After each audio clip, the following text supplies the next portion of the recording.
হবিগঞ্জের শায়েস্তাগঞ্জে বিয়ের বাজার করে বাড়ি ফেরার পথে সড়ক দুর্ঘটনায় বরসহ দুজন নিহত হয়েছেন। গতকাল রাতে ঢাকা সিলেট মহাসড়কের নূরপুর এলাকায় এ দুর্ঘটনা ঘটে।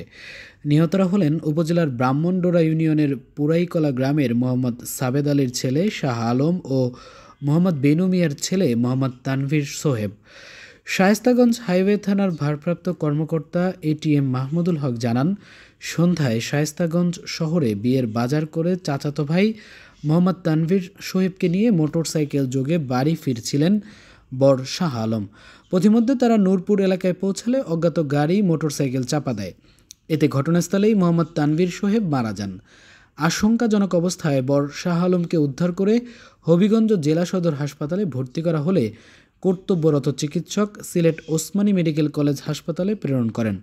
পরে সিলেট নেয়ার পথে তারও মৃত্যু হয়। দুর্ঘটনায় কবলিত হয়ে মোটরসাইকেলটি দুমড়ে মুচড়ে যায়। নিহত শাহ আলমের আগামী শুক্রবার বিয়ে করার কথা ছিল।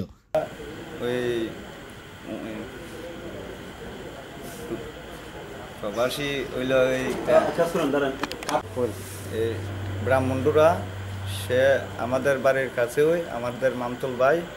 হ্যাঁ, সে গেছেন বিয়ার বাজার আট করতো, বাজার আট করে আর যাওয়ার পথে সেরপরে গাড়িরে অ্যাক্সিডেন্ট হয়েছে। অ্যাক্সিডেন্ট হওয়াতে মারা গেছে একটু উমান প্রবাসী। নাম কি দাদা? নাম হইল সামায়ন আর আগলার নাম হইল সুয়েম। ওমান প্রবাসীতে তার নামটা কি? সামায়ন। সামান কতদিন হয়েছে দেশে? মাসখানে কইব। আপনার নামটা কি? আমার নাম মোহাম্মদ আলমগীর মিয়া।